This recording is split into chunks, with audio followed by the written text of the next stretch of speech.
పొంగనూరులో ఉద్రిక్తత ఇంకా కొనసాగుతోంది. మిథున్ రెడ్డి కారుతో సహా పలు వాహనాలు ధ్వంసమయ్యాయి.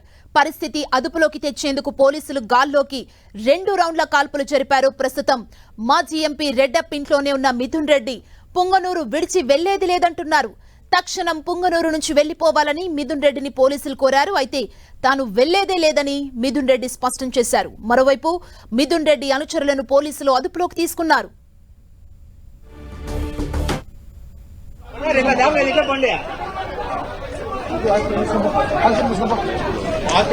వైసీపీ కార్యకర్తలపై దాడులు ప్రోత్సహించి సీఎం చంద్రబాబు రాక్షసానందం పొందుతున్నారని ఎంపీ మిథున్ రెడ్డి అన్నారు. వినుకొండలో నడి రోడ్డుపై తమ కార్యకర్తల్ని చంపారని ఆరోపించారు. తాను ప్రజాప్రతినిధిగా ఇక్కడికొస్తే అడ్డుకుంటున్నారని ఫైర్ అయ్యారు.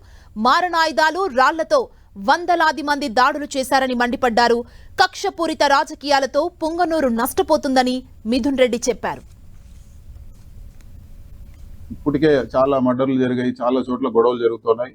పొంగనూరు నియోజకవర్గంలో రాజకీయంగా అక్కసు పట్టలేక రాజకీయ కక్షతో ప్రశాంతంగా ఉన్న పొంగనూరు నియోజకవర్గంలో కార్యకర్తల ఇల్లులు నేలమట్టం చేశారు, ఆస్తులు ధ్వంసం చేశారు, ప్రభుత్వ ఆస్తులు డ్యామేజ్ చేశారు, ఎంతమందినో గాయపరిచారు. అదేవిధంగా ఒక ప్రజాప్రతినిధిగా, ఎంపీగా ఇక్కడ ప్రశాంతమైన పొంగనూరులో ఈరోజు ప్రజల దగ్గరకు వస్తే కావాలనే అడ్డుకొని కావాలనే గొడవలు చేస్తూ ఈరోజు మారణాయుధాలతో, రాళ్లతో, అదేవిధంగా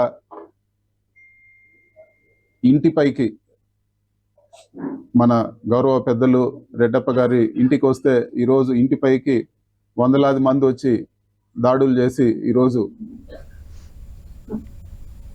అటాక్ చేశారు.